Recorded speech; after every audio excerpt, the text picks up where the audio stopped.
Hey everyone, it's great to have you back, and today we're talking about the best iPhone video settings to help you make the most out of your camera. If you want to take your videos to the next level, these settings will make all the difference. But before we jump in, a quick tip. Change these settings directly in your phone's main camera settings, rather than adjusting them in the camera app every time you shoot. Doing it this way saves time and ensures consistency, as you won't forget to switch it up every time. Plus, this affects how the camera app behaves by default and makes your workflow smoother.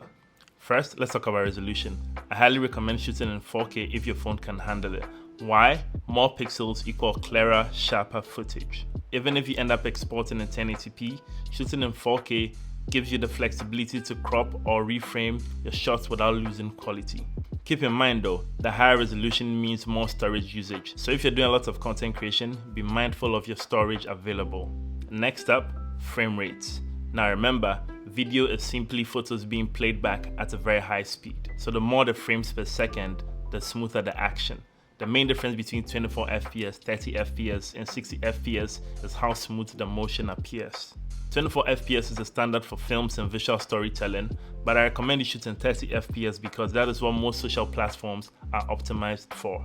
If you plan to slow down your footage in editing, then shooting in 60 FPS would give you smoother slow motion as compared to 30 or 24 FPS. Now, similar to resolution, the higher the frame rate means the more storage you consume. So if you're shooting a lot in 60 FPS, once again, you might want to keep your eye on your storage. You can quickly adjust frame rates and resolution in the top right corner of the camera app.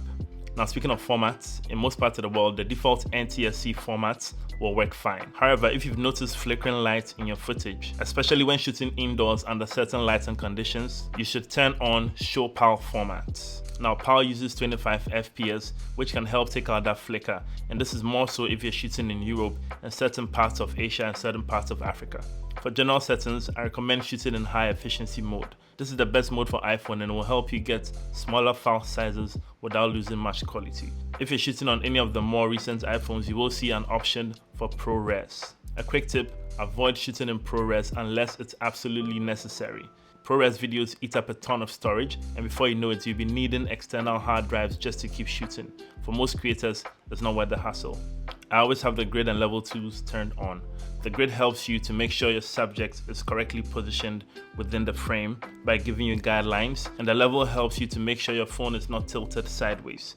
These little tools will make a big difference by helping you to create a more polished and professional looking video. Under preserve settings, you get to decide which features will stay active even after closing and reopening your camera app.